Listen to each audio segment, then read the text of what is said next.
태성아, 이번 파견이 끝나면 정말 아무 일도 없을 것 같아. 하고 박준호가 다정한 목소리로 말했습니다. 응, 잠깐 다녀오면 큰 변화는 없겠지. 하고 안태성이 평온한 표정으로 대답했습니다. 그럼 몸 조심하고 돌아와. 이상하게 불길한 느낌이 들어. 하고 김병준 상병이 고개를 갸웃하며 조용히 덧붙였습니다. 안태성은 군 복무 중이었지만 부대 내에서는 불명예스럽게도 고문관이라는 별명으로 불렸습니다. 그는 입대 직후부터 체력이 부족했고 동작이 느리다는 이유로 여러 선임들에게 구박을 받았습니다. 다른 후임들이 빠른 속도로 작업을 처리할 때 그는 진땀을 흘리며 간신히 뒤를 쫓았습니다. 결국 그는 내무반에서 눈엣 가시 같은 존재로 여겨졌습니다. 그는 어느 날 갑자기 단기 파견 명령을 받았습니다. 이따가 간단한 지원 업무를 위해 타 부대로 잠깐 배치되어야 한다. 는 중대장의 지시가 떨어졌습니다. 모두가 의아했지만 정작 안태성은 차라리 잘 됐다고 생각했습니다. 부대에서 받는 괴롭힘을 잠시라도 피할 수 있다면 오히려 다행이라는 마음이 들었습니다. 파견지를 향해 이동하기 전날 밤, 그는 내무반 한 구석에 앉아 애써 마음을 다잡았습니다. 옆자리 침상에서 박준호가 다가와 힘내라, 돌아올 때까지 아무 일도 없을 거다. 라고 말했습니다. 하지만 다른 선임들은 시큰둥하게 대했습니다. 특히 강도혁 상병은 내가 파견 가서 말썽 부리지 말라며 비웃었습니다. 그는 그날 밤 잠자리에 들면서도 괴롭힘에서 벗어나고 싶다는 바람과 함께 그래도 돌아오면 더 심해지는 건 아닐까 하는 불안감을 동시에 느꼈습니다. 결국 그는 긴장을 안고 파견을 준비했습니다. 파견지는 의외로 환경이 나쁘지 않았습니다. 지원 업무라고 했지만 단체 서류 정리와 시설 점검 보조가 대부분이었습니다. 안태성은 이곳에서 조금 더 편안한 분위기를 접했습니다. 여기는 그를 고문관 취급하는 사람이 없었습니다. 모두가 낯선 인원이 들어오면 어디서 왔습니까? 하고 가볍게 인사를 했고 그는 부대 일병 안태성입니다. 라고 정중하게 답했습니다. 처음에는 파견부대 선임들도 그를 예의주시했지만 곧 그는 묵묵히 맡은 일을 처리했고 시간이 지나면서 자연스럽게 조화를 이뤘습니다. 의외로 그는 시설물 점검 서류 작성에 재능을 보였습니다. 꼼꼼하게 체크리스트를 훑어보며 빠뜨리는 항목이 없도록 했고 덕분에 현장 근무자들이 감탄했습니다. 그는 그곳에서 고문관이 아닌 성실한 병사로 조금씩 인정받았습니다. 야간 점호 때 담당관이 안일병 오늘도 수고 많았네 하고 격려했을 때 그는 믿기지 않을 정도로 기분이 좋아졌습니다. 이게 원래 군 생활의 맛이었구나 라고 새삼 깨달았습니다. 물론 체력 훈련에 투입될 때면 여전히 몸이 따라가지 못해 힘들었지만 부대원들은 서로 돕고 배려했으며 그 중대 자체가 분위기가 좋았습니다. 안태성은 자신이 이 부대에서 군 생활을 시작했더라면 훨씬 행복했을 것이라고 생각했습니다. 그가 파견 근무를 수행하는 동안 원소속 부대에서는 예상치 못한 소동이 벌어졌습니다. 그동안 안태성을 괴롭혀온 주요 선임들이 무리한 규정 위반을 일으켰고 결국 감찰 조사를 받게 됐습니다. 특히 강도혁 상병과 그와 함께 어울리던 몇몇 선임들은 사적인 심부름을 후임들에게 시키고 부식비를 몰래 모아 사용한 혐의로 중대장의 눈밖에 났습니다. 마침 상급 부대에서 내린 감사 지시가 내려왔을 때 여러 위법 사례들이 도마 위에 올랐습니다. 사실 평소에도 악명 높던 이들이었는데 그동안 명확한 증거가 없어서 제대로 처벌받지 않았습니다. 하지만 이번 감사에서 결정적인 증언들이 확보되면서 일이 걷잡을 수 없이 커졌습니다. 결과적으로 강도혁 상병을 비롯한 일부 인원들은 다른 부대로 전출 조치되거나 영창 처분이 결정됐습니다. 남아있던 선임들 중에서도 연루된 이들은 계급이 낮아지거나 영창 처분을 받았습니다. 내무반 권력 구조가 급격히 붕괴되었고 그 틈에 새로운 리더십이 형성되고 있었습니다. 그들은 파견 근무 중인 안태성을 까맣게 잊고 있었습니다. 그럴 수밖에 없었습니다. 본인들 문제가 더 급했고 안태성이라는 존재는 언제 돌아오냐보다 돌아오든 말든 상관없다는 식으로 무시되기 일쑤였습니다. 아무도 그가 복귀했을 때 어떤 상황이 벌어질지 예상하지 못했습니다. 안태성은 파견지에서 자신의 역량을 발휘하며 주어진 업무를 훌륭하게 마무리했습니다. 시설 점검 관련 서류 정리는 물론 부대 기록을 체계화하는 데도 도움을 줬습니다. 소대장 역시 그의 꼼꼼함을 칭찬했고 안일병 우리 부대에 좀 더 있으면 좋겠다.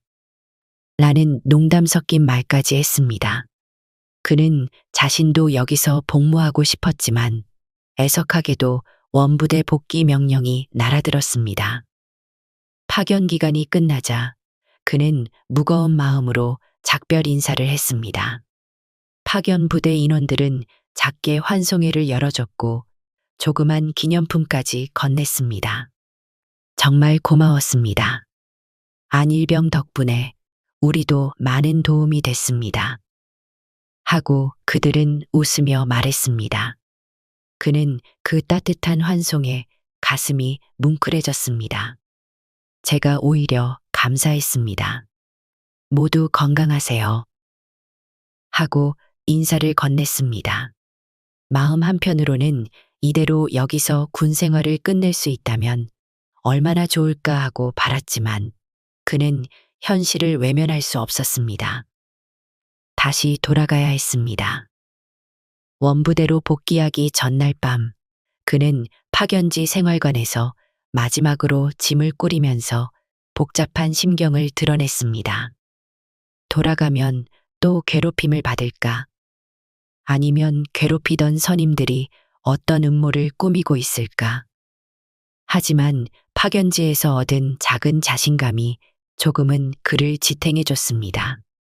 이번에는 예전처럼 당하지만은 않을 거야. 뭔가 달라져 있을 수도 있어. 하고 그는 스스로 다짐했습니다. 그가 원부대에 복귀한 날 이미 내무반 분위기는 크게 뒤바뀌어 있었습니다. 먼저 연등 시간이 되어서 생활관 문을 열고 들어갔을 때 가장 먼저 마주한 것은 후임들의 고개 숙인 환영이었습니다. 낯선 후임들이 일제히 안녕하세요. 안태성 일병님. 복귀를 환영합니다. 하고 깍듯하게 인사했습니다. 그 모습에 그는 당황했습니다. 왜 이렇게들 격하게 환영하지? 하고 의문이 들었습니다. 평소라면 그가 들어오면 아무도 눈길조차 주지 않았거나 일부 선임들은 대놓고 무시했습니다. 그런데 이번에는 후임들이 하나같이 그를 존중하는 태도를 보였습니다. 그의 침상 근처는 의외로 깔끔하게 정돈되어 있었고 아무도 그의 사물함이나 침구를 건드리지 않았습니다. 군대 내에서는 종종 파견 간 사람의 물건을 뒤흔드는 경우가 있는데 여기서는 전혀 그런 기색이 없었습니다. 오히려 후임 중 한 명이 혹시 필요하신 거 있으면 말씀하세요. 제가 정리해 드리겠습니다. 하고 친절하게 제안했습니다. 안태성은 어리둥절한 채 고마워. 괜찮아. 내가 할게. 하고 대답했습니다. 그는 분명 이전과 180도 달라진 반응을 느꼈습니다. 이게 어떻게 된 일이지? 하고 생각하면서 가까운 침상에 있던 김병준 상병을 찾았습니다. 김병준 상병은 이전에 그를 완전히 무시하지는 않았지만 적극적으로 보호해주지도 않았던 중립적인 인물이었습니다. 병준이 형, 여긴 무슨 일이 있었어요? 왜 분위기가 이래요? 하고 그가 물었습니다.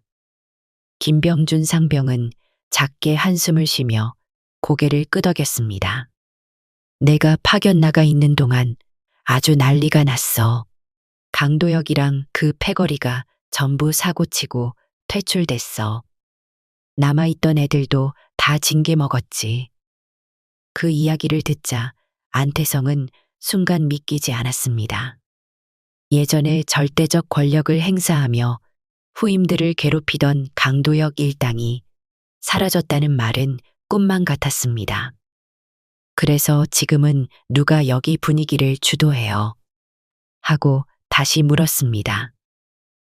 김병준 상병은 작게 미소 지으며 그게 아직 정해지진 않았어. 일단 지휘부에서도 워낙 강도혁 일당이 문제를 일으켜서 제대로 된 중간 간부들을 새로 세우고 후임들 대우도 개선하자는 분위기가 만들어졌어. 그래서 너도 돌아오면 편해질 거야. 생각보다 많이. 하고 전했습니다.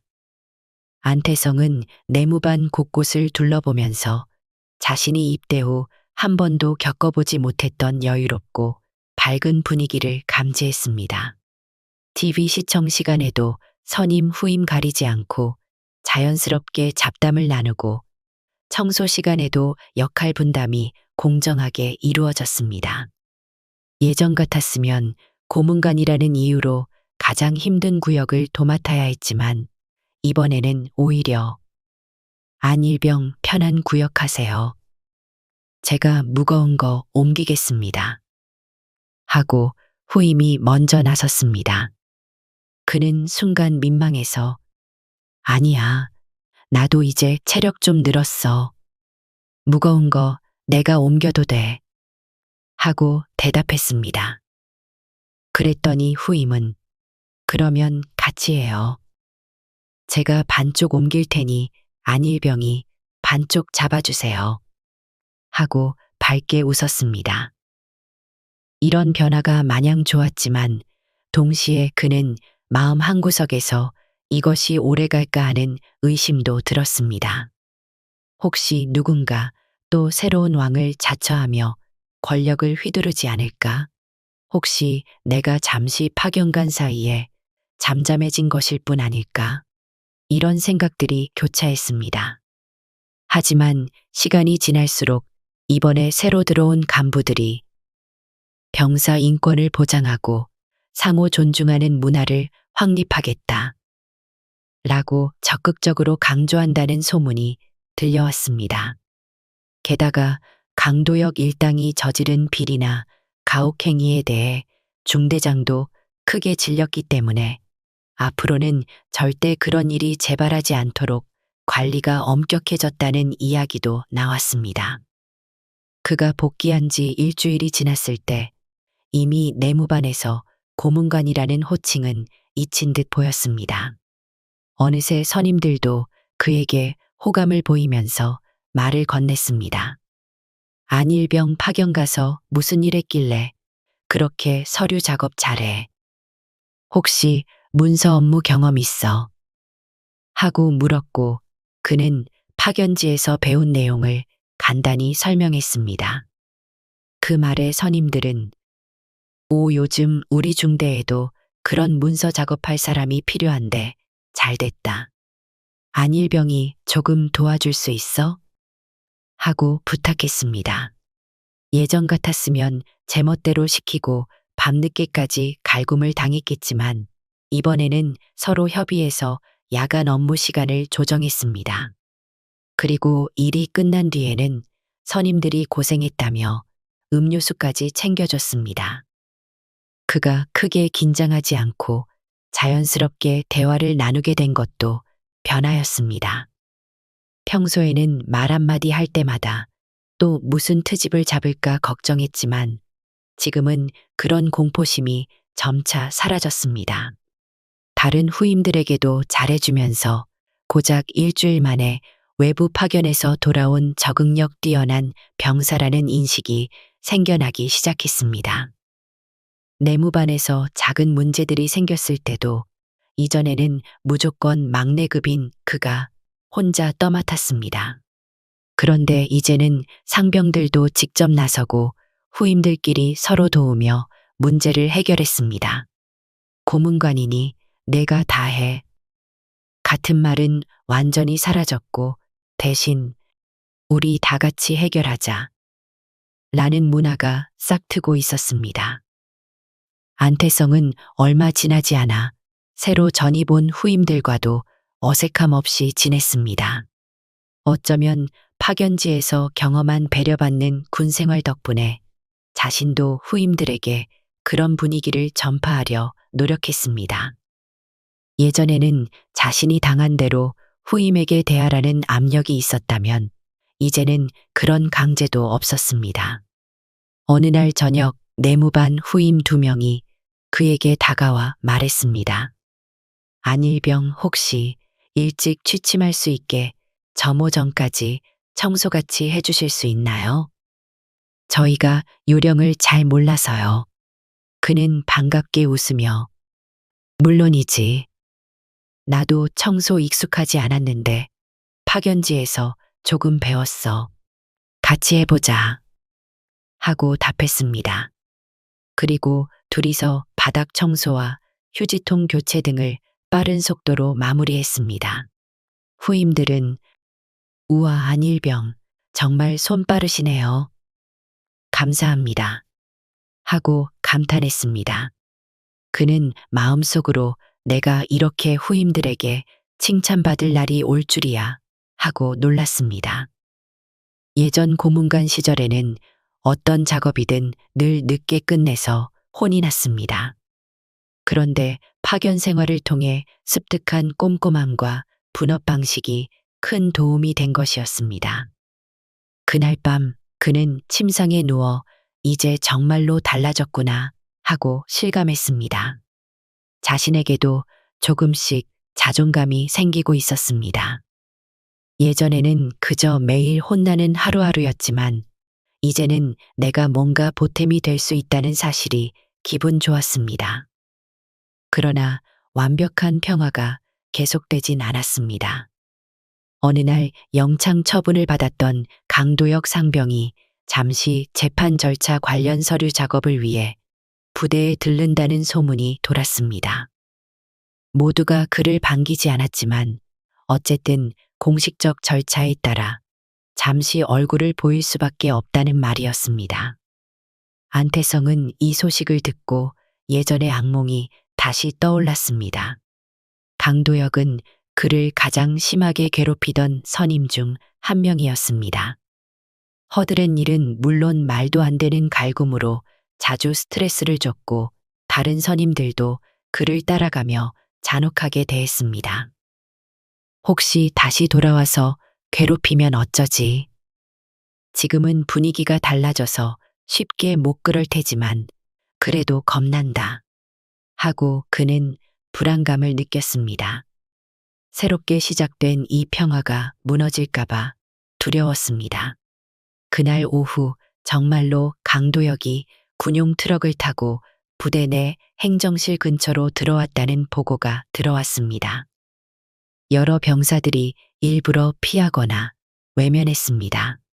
괜히 맞닥뜨렸다가 시비 걸리면 골치 아프니까 하는 분위기였습니다. 안태성 역시 행정실 근처에 가지 않으려 했습니다.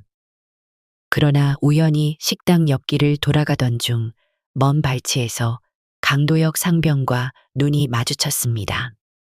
그는 순간 몸이 경직되며 예전처럼 숨이 막히는 기분이 들었습니다. 강도혁은 그를 보자마자 야, 너 하고 중얼거렸지만 바로 곁에 있던 헌병이 이동하시죠. 하고 끼어들어 상황이 길어지지 않았습니다. 결국 강도혁은 별다른 말 없이 헌병의 안내를 따라 이동했습니다. 안태성은 머릿속이 복잡했습니다. 저 사람이 다시 여기 복귀하는 일은 없겠지. 이미 큰 처벌을 받았는데 혹시라도 내가 또 표적이 되진 않을까? 하고 불안해했습니다. 그날은 왠지 잠자리에 들 때까지 기분이 가라앉지 않았습니다. 다행히도 강도혁은 잠깐 서류 업무를 처리하고 곧장 부대를 떠났습니다. 더 이상 부대에 머물 이유가 없었고 징계 절차가 모두 끝나야만 공식적인 재판으로 넘어가는 상황이었습니다. 그는 돌아갈 틈도 없이 빠르게 이관됐고 이후로는 소문조차 들리지 않았습니다. 안태성이 긴장감에 휩싸여 있을 때 김병준 상병이 다가와 걱정했냐? 강도혁이 내게 해코지하려고 왔던 거 아니니까 안심해라. 하고 위로했습니다. 그리고 다른 선임들도 뭐라도 문제가 생기면 이제 우리가 가만두지 않아. 괜찮아. 하고 그의 편을 들었습니다. 그는 선임들이 보여주는 지지에 놀랐습니다. 예전에는 상상조차 하기 어려운 장면이었습니다. 그저 몇 명만 중립을 지켰을 뿐 대부분은 강도혁 편이거나 방관자였는데 그가 파견 중에 달라진 내무반 분위기는 단순히 악질 선임이 사라졌기 때문만은 아니었습니다. 새로운 중대장, 소대장, 그리고 개선된 병영 문화가 함께 작용한 결과였습니다. 병사들은 더 이상 누구를 고문관으로 몰아붙이지 않았고 약한 사람을 괴롭히는 행위가 단호히 금지됐습니다. 안태성은 감사합니다. 저야말로 아직 실수도 많고 부족한데 도와주셔서 힘이 납니다. 하고 솔직하게 말했습니다. 선임들은 웃으며 내가 이제 고문관이 아닌데 뭐. 그리고 파견 가서도 잘 지냈으니 우리도 기대가 커. 하고 농담처럼 응수했습니다. 내무반 분위기가 편해지자 안태성은 점차 자신감을 찾았습니다. 하루 일과 중 작업을 할 때도 능동적으로 움직였고 여유가 생기다 보니 다른 이들과 농담도 주고받았습니다. 파견 부대에서 체득한 분업과 협업 방식을 이곳 동료들에게도 알려주었고 가장 크게 달라진 점은 그가 이제 도망치고 싶다는 생각을 자주 하지 않는다는 것이었습니다. 이전에는 하루하루가 괴로워 제발 저녁만 하면 좋겠다는 절박한 마음이 컸지만 지금은 아직 복무 기간이 남았지만 이왕이면 의미 있게 보내자라는 긍정적인 마음을 품게 됐습니다. 또한 그는 어려움을 겪는 후임이나 동기가 있으면 먼저 다가가 말을 걸었습니다. 괜찮아. 나도 예전에 많이 힘들었어. 같이 방법을 찾아보자. 하고 손을 내밀었습니다. 그러면 상대도 쉽게 마음을 열고 조언을 구했습니다. 안일병이 그렇게 말해주니까 진짜 힘이 됩니다. 감사합니다. 하고 말할 때마다 그는 흐뭇한 기분을 느꼈습니다. 야간 점호 후 침상에 누워서도 이렇게 편한 날이 올 줄 몰랐는데 하는 생각에 스스로 놀랐습니다. 혹시 이 상태가 갑자기 무너질 수 있다는 의심이 아예 사라진 것은 아니었지만 적어도 그 의심에만 사로잡혀 우울해하지는 않았습니다. 그는 현재 주어진 상황에서 최선을 다하고자 했습니다. 어느 날 작업 중 다른 중대에서 지원 온 인원이 일시적으로 합류했습니다. 그 중에는 기세 등등한 상병 한 명이 있었고 그는 마치 과거의 강도혁을 떠올리게 할 만큼 거친 태도를 보였습니다. 다행히 심하게 부당한 지시는 아니었지만 말투가 거칠고 후임들에게 강압적인 느낌을 주었습니다. 안태성은 예전 같았으면 그 상병에게 찍혀서 크게 괴롭힘을 당했을 겁니다. 하지만 이번에는 달랐습니다.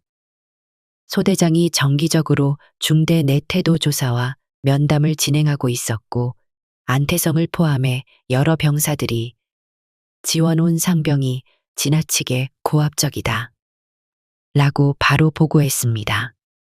소대장은 즉시 그 사실을 중대장에게 알렸고, 중대장은 상급자들과 논의해 부대 기강 확립 지침을 다시 주지시켰습니다. 결과적으로 그 지원 상병은 공식적으로 주의를 받고 태도를 고쳤습니다. 예전이었다면 힘센 상병이 큰 소리치며 버티고 후임들은 숨죽여 지냈겠지만 이제는 체계가 달라진 것입니다. 안태성은 이 과정을 지켜보며 이제는 제대로 된 절차만 지키면 부당한 일은 그렇게 오래 가지 않는구나 하고 안도했습니다. 혼자 힘으로 막으려 애쓰지 않아도 부대 전체가 공정함과 상호 존중을 지향하는 방향으로 가고 있다는 사실을 체감했습니다. 가끔 그는 내가 이렇게 편해지기까지 왜 이렇게 오래 걸렸을까 하고 과거를 돌아봤습니다. 강도역 일당이 무너질 때까지, 그리고 부대 문화가 변할 때까지 많은 시간이 걸렸습니다. 그동안 그는 심리적으로 무너지기도 하고 파견 가기 전까지 극심한 스트레스를 받았습니다. 조금만 더 일찍 개선될 수 있었다면 좋았을 텐데 하는 아쉬움이 들었지만, 동시에 그는 과거의 힘든 경험이 자신을 더 단단하게 만들었다고 느꼈습니다. 파견에서의 경험과 돌아와서의 역전 상황은 그에게 소중한 깨달음을 줬습니다. 결국 사람은 바뀔 수 있고 환경도 바뀔 수 있다. 그리고 나 자신도 성장할 수 있다. 하루는 김병준 상병과 마주 앉아 차를 마시면서 이런 이야기를 나눴습니다. 형, 예전에는 제가 여기서 버티기 힘들었는데 지금은 좀 즐길 만한 여유가 생겼습니다. 진짜 꿈만 같아요. 하고 말했습니다. 김병준 상병은 고개를 끄덕이며 그땐 나도 내가 딱 했어. 근데 지금은 내가 그렇게 당당해진 모습 보니까 내가 다 기쁘네. 우리도 다 같이 미안한 마음이 있어. 진작에 도와줄 걸 하는 후회도 했어. 하고 솔직하게 털어놨습니다.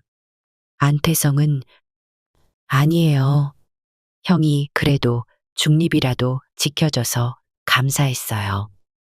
그 덕분에 버텼습니다. 하고 웃었습니다. 그 순간 둘 사이에는 말하지 않아도 전해지는 따뜻한 공감이 있었습니다. 그 이후로도 가끔씩 타 부대에서 징계 소식이나 구타 문화 관련 뉴스가 들려올 때면 안태성은 남의 일 같지 않아 마음이 무거워졌습니다. 그러나 동시에 자신의 부대는 점차 정비되고 규율이 잡혀가면서 고문관이라는 별칭을 부여하고 특정 대상을 집단 따돌림하는 일이 사라졌습니다. 그래서 요즘 들어 부대원들이 새로 들어온 이들에게 해주는 말은 이곳은 서로를 돕는 분위기야. 힘든 일이 생기면 바로 말해. 혼자 끙끙 앓지 말고 같은 것이었습니다. 안태성은 고문관이란 꼬리표를 떼어내고 이제는 누구보다도 성실하게 군 생활에 임했습니다. 불과 몇 달 전과 비교하면 상전벽해 같은 변화였습니다. 그는 후임들에게 조언해 주거나 문서 작업이 필요한 부대원들을 적극적으로 지원했습니다. 제가 파견지에서 배운 게 있으니 혹시 필요한 부분 있으면 말씀하세요. 하고 자연스럽게 말했습니다. 내무반 사람들은 그를 일병인데도 왠지 베테랑 같다며 장난스럽게 놀리면서도 동시에 인정해줬습니다. 안일병 없으면 우리 중대 행정 업무 절반은 멈출 거야. 하고 웃었고 그는 과장이 심한데요. 그래도 도울 수 있어서 보람차네요. 하고 미소 지었습니다.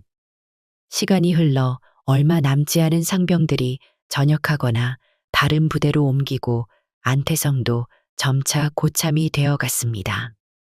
이전 세대의 악습은 거의 사라졌고 모두가 과거 강도역 일당의 존재를 잊고자 했습니다. 그러나 한 번씩 신병들이 옛날에는 정말 혹독한 시절이 있었다면서요. 그 유명한 고문관이 있었다던데 하고 귀엽게 호기심을 보이면 안태성은 웃으며 그거 옛날 이야기야. 이제 우린 그런 분위기 아니야. 하고 대답했습니다. 사실 그 유명한 고문관이 바로 자신이라는 사실을 밝히지 않을 때도 있었고 가끔은 친한 동기들에게 야, 사실 그게 접니다. 하고 솔직하게 밝히기도 했습니다. 그러면 다들 설마 지금 내 모습 보면 안 믿긴다. 하고 놀라는 반응을 보였습니다. 저녁이 가까워지자 그는 문득 지나온 군 생활을 돌아보며 내가 이곳에서 배운 교훈이 참 많다고 생각했습니다. 사람을 평가하기보다는 도와주는 것이 낫고 괴롭히는 것보다는 함께 어깨를 겨는 것이 낫다. 그리고 결국은 환경이 조금만 바뀌어도 사람은 새롭게 피어난다. 예전에 느꼈던 그 모멸감과 수치심은 여전히 아픈 기억이지만 그를 성장시키는 밑거름이 되었습니다. 그리고 단기 파견이라는 작은 계기가 인생에서 커다란 전환점이 될 수도 있다는 사실을 몸소 체험했습니다. 마침내 저녁일이 다가왔습니다. 그는 저녁 준비를 하면서 내무반 후임들에게 꼼꼼하게 인수인계를 진행했습니다. 특히 문서 업무와 관련해 이 폴더에는 지난 1년간 자료가 있으니 필요한 건 여기서 찾아봐. 그리고 막히면 나한테 연락해도 좋아. 하고 안내했습니다. 당일 아침 중대장과 소대장이 박수를 치며 안일병, 이제 민간으로 돌아가는 거 축하한다. 그동안 수고 많았다. 하고 웃었습니다. 예전 같았으면 부대장 앞에서 긴장했을 텐데 그는 오히려 자신감 있는 목소리로 감사합니다. 덕분에 군 생활이 많이 편해졌습니다. 하고 말했습니다. 중대 식당에서는 소규모 저녁 축하 자리가 열렸고 후임들과 동기들이 그를 위해 케이크를 준비했습니다. 모두가 고문관 출신 레전드 안일병, 민간 가서도 행복하세요. 하고 장난스레 외쳤고 그는 내가 고문관이었다니 이미 다 과거지사입니다. 하고 익살맞게 받아넘겼습니다. 그렇게 웃으며 부대를 나설 때 그는 복합적인 감정에 사로잡혔습니다. 너무 힘들어서 도망치고 싶었던 곳이었지만 마지막에는 오히려 애정과 추억이 깃든 장소가 되어 있었습니다. 버스를 타고 영내를 벗어나던 순간 그는 파견지에서 처음으로 느꼈던 따뜻함과 원부대에 늦게 찾아온 변화가 교차하는 장면을 머릿속에 떠올렸습니다. 이 모든 경험이 내 삶을 한 단계 성장시켜줬다고 그는 확신했습니다. 전역 후 민간에서 취업 준비를 하던 안태성은 종종 군대 시절을 회상했습니다. 친구들이 너는 군 생활이 어떠셨어? 하고 물으면 그는 솔직하게 대답했습니다. 초반에는 고문관 소리 들으면서 엄청 힘들었는데 나중에는 다 뒤집히더라. 파견 한번 다녀오고 사건이 터지고 결국 분위기가 확 바뀌어서 나도 적응 잘했지. 처음 듣는 사람들은 진짜 영화 같은 이야기를 했네. 하고 반응했습니다. 그러면 그는 고개를 끄덕이며 내가 겪었으니 드라마가 아니라 진짜야. 군대는 참 미묘한 곳이지. 환경 하나, 권력 구조 하나 달라지면 사람 인생이 확 변하더라. 하고 웃었습니다. 그는 군 시절 배운 꼼꼼함을 살려 회사 서류 업무 지원 아르바이트를 시작했습니다. 자연스럽게 과거의 경험들이 도움이 됐고 상사들은 그를 성실한 인재로 여겼습니다. 군 생활의 아픔이 결국 사회에서 또 다른 기회로 이어지는구나 하고 그는 느꼈습니다. 어느 날 그는 길을 걷다가 군 시절 함께 지내던 동기인 박준호를 우연히 만났습니다. 둘은 반가움에 서로의 근황을 물었습니다. 박준호는 아직 복무 중이었는데 휴가를 나온 참이었습니다. 야, 태성아, 요즘 너 어떻게 지내? 전역했다고 들었는데 하고 준호가 물었습니다. 나 아르바이트 하면서 취업 준비 중이야. 군대 때 배운 거 덕분에 서류 정리나 문서 업무는 꽤 자신 있어서 하고 안태성이 대답했습니다. 그러자 박준호는 미소 지으며 역시 내가 그쪽으로는 잘하더니 정말 대단하다 하고 칭찬했습니다. 대화를 나누다 보니 박준호는 자신이 속한 부대도 많이 바뀌어서 병영 문화가 크게 개선되었다고 했습니다. 서로 공통점이 많아질수록 둘은 더욱 반가웠습니다. 우리 군복 벗고 만나니까 되게 어색하네. 그래도 좋다. 하고 준호가 말하자 안태성은 맞아. 군대에서 지낸 시간이 길었는데 이제 민간인이 되어버렸어. 하고 웃었습니다. 시간이 흐른 뒤 강도역의 근황이 들려왔습니다. 그는 최종적으로 재판이 끝나면서 군기문란과 가혹행위가 인정돼 군형법 위반으로 벌을 받았다는 소식이었습니다. 한때 그의 지위를 부러워했던 사람들도 이제는 아무도 그를 언급하지 않았습니다. 안태성은 복잡한 심정으로 그 소식을 접했습니다. 한편으로는 고소하다는 마음이 들 수도 있었지만 실제로는 씁쓸함이 더 컸습니다. 애초에 그렇게까지 사람을 괴롭히고 스스로 불행을 자초하지 않았어도 됐을 텐데 하는 안타까움이었습니다. 그러나 그는 거기에 더 이상 얽매이지 않으려 했습니다. 이미 지난 일이었고 자신의 현재 삶이 소중했기 때문이었습니다. 이제 난 민간에서 내 길을 찾는 데 집중하면 돼. 군대 시절은 추억이자 교훈일 뿐 하고 그는 결심했습니다. 전역 후 1년이 지났을 때 그는 중소기업의 정규직으로 취업했습니다. 신입사원으로서 바쁘게 지내면서도 종종 군대에서 익힌 책임감과 협동심을 떠올렸습니다. 회사 동료들이 처음 들어오는 직원치고는 업무 분담을 잘하네요.